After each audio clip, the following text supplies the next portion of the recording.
one of the reasons I think it works so well, and from a songwriting perspective, I talk about this a lot when I'm producing stuff or working with artists, that if you make a lyric great or have a dense lyrical part, creating lots of space after that justifies the density, and vice versa. You know, the first two songs on the Kendrick album, he is rapping fast, and there's a lot of lyric, a lot of density. And if you go from that into more density, it is exhausting to the listener. And sometimes that's intentional to actually rapid fire lots of intense lyrics and really, you know, make people feel almost anxiety. But then to give breath, give space, have Eckhart Tolle come in and kind of like softly say a few phrases, to hear his longtime partner, fiance, baby mama, Whitney, coming in and out. Like, there's all this ebb and flow. You talk about dynamics. There's lots of ways to think about dynamics beyond just, you know, loud and quiet. And boy, is the album brilliant with that. It flows, I think, so well. I think, you know, I've read some of the critical things, because there's obviously, you have Kodak Black on there. He's a guy who's gotten into a lot of trouble and is a very complicated, contradictory person. And it's interesting to hear Kendrick, even the dynamics of that, of, you know, speaking to the culture. And not that we, you know, we try to stay away on this from talking about politics and things like that. But I think it's really brilliant how he's put together the dynamics of all of these things, of contradictions, of loud and quiet, fast and slow, angry and soft, introspective and preachy. Like, there's just so much in the album. And I feel like a few more listens and I'm going to continue to discover a lot of new things. I think it's really incredible. I love that you said it. You might be your favorite Kendrick album. I think that it quite possibly is the peak so far, and every record he's put out has always been the peak so far, and he's just pushing himself.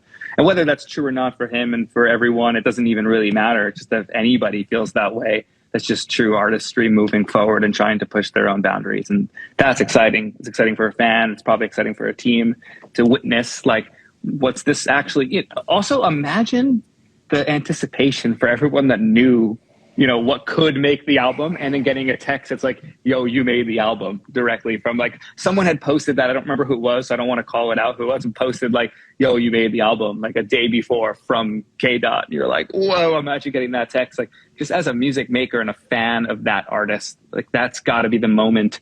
You know, you cried listening to it. I hope that person cried when they received that text. Like, that is such a gift to touch. Like, you know, I shouted out the engineer crew on that, because I think that for the first time in a long time, and I was going to jump on something you said earlier about how exhausting, like, overly dense sections to sections can be. A lot of the times with pop music, you know, it's a singles based industry at the moment.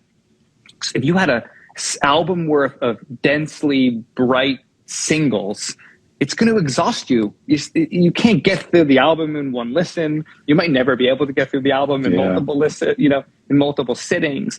When you have a record with the density of meaning and intention that Kendrick puts into everything he does, the engineering team steps out of the way, and it's one of the first times in a while that you actually hear engineers at their best doing the job they're supposed to do, which is get out of the way of the art. And a lot of the times I'll comment on a mix because I think it gets in the way of the potential compelling nature of a song and of a performance. And that's why I don't like certain mixes, not because I just think they sound bad. Like, what is bad? Bad is subjective. I'm usually calling out the distraction to the record. And maybe the record doesn't have any sort of emotional density or intention, and then the mix can be what it is. And I usually will refer to that as an unremarkable mix. Like, it doesn't make it better or worse. It's just a mix, and it sounds kind of like a rough mix, and there's nothing that's jumping out at you. Everything's contained. There are moments in those records like that, just there's a sound that just, it's like a Bruce Swittian on Michael Jackson records. Sounds that just jump, grab your attention, and come back. The vocal is active. The vocal is not compressed and held, and it's moving. All of these things are the engineers getting out of the way, not making moves, not doing things. And that is hard. It's hard for your ego to step back and say, I don't need to do something. Like, that's the thing. The thing is to not do the thing. And Yeah. he's doing the thing. The producers are doing the thing. Anyway, I don't know how to stress that more. It's the first record in a while that made me go, yes, engineers, yes. And not one, I have no notes. Like, yeah, could I rip it apart in a sonic sense of like, for fun? Like, I'm sure I could find something that could be, you know, just for fun, but it would make no sense to do that.